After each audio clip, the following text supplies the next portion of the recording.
पिंपरी चिंचवडमध्ये महापालिका एकत्र लढल्यावर आता पुढे जिल्हा परिषदसाठी पवार काका पुतण्या एकत्र राहणार का याबाबत उत्सुकता होती।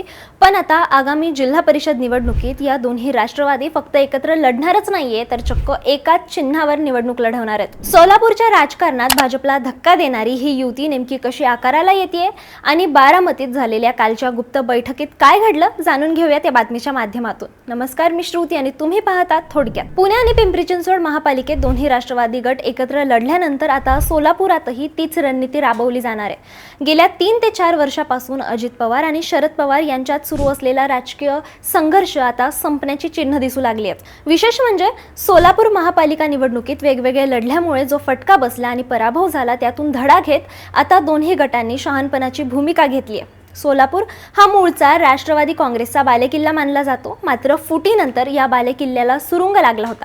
मात्र आता खुद्द अजित पवार आणि शरद पवार गटाचे दिग्गज नेते यांनी एकत्र येत यावर तोडगा काढलाय। काल बारामतीत एक महत्त्वपूर्ण बैठक झाली। या बैठकीला शरद पवार गटाचे सोलापूरमधील नेते उपस्थित होते। यामध्ये माढ्याचे खासदार धैर्यशील मोहिते पाटील, आमदार अभिजित पाटील, आमदार नारायण पाटील, आमदार उत्तम जानकर, आमदार राजू खरे आणि सोलापूरचे जिल्हाध्यक्ष वसंत नाना देशमुख यांचा समावेश होता।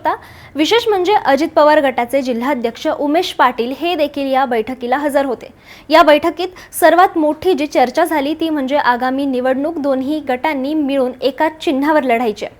अजित पवारांनी स्वतः या संदर्भात सूचना दिल्या आहेत। सोलापूर जिल्ह्यावर मोहिते पाटील घराण्याचं आणि राष्ट्रवादीचं वर्चस्व राहिलंय। माढ्यातून धैर्यशील मोहिते पाटील खासदार झालेत आणि शरद पवार गटाचे 4 आमदार निवडून आलेत। यावरूनच या जिल्ह्यात शरद पवारांची ताकद किती मोठी आहे हे सिद्ध होतंय। दुसरीकडे अजित पवारांकडे सत्तेची चावी आहे। अशा परिस्थितीत जर हे दोन्ही गट एकत्र आले तर भाजप समोर सोलापुरात तगडं आव्हान उभं राहणार हे निश्चित। दोन्ही गटाचे ज्येष्ठ नेते अंतिम चर्चा करून या निर्णयावर शिक्कामोर्तब करणार आहेत। एकंदरच काय तर 2 शतकांच्या दुराव्यानंतर जसे ठाकरे बंधू जवळ येत आहेत तसंच काहीचं चित्र पवार घराण्यातही दिसतंय। सोलापूर जिल्हा परिषदेच्या निमित्ताने होणारी ही युती भविष्यात राज्याच्या राजकारणाची दिशा बदलणारी ठरू शकते। आता आज होणाऱ्या बैठकीकडे आणि त्यानंतर जाहीर होणाऱ्या निर्णयाकडे संपूर्ण महाराष्ट्राचं लक्ष लागून राहिलंय। तुम्हाला काय वाटतं, दोन्ही राष्ट्रवादींनी एकाच चिन्हावर निवडणूक लढवणं हे भाजपसाठी धोक्याची घंटा आहे का आणि यामुळे भाजपला रोखणं शक्य होईल का? तुमचं मत आम्हाला कमेंट्स बॉक्समध्ये नक्की सांगा। चॅनलवर नवीन असाल तर चॅनलला सबस्क्राइब करा, हा व्हिडिओ लाईक करा आणि जास्तीत जास्त शेअर करा।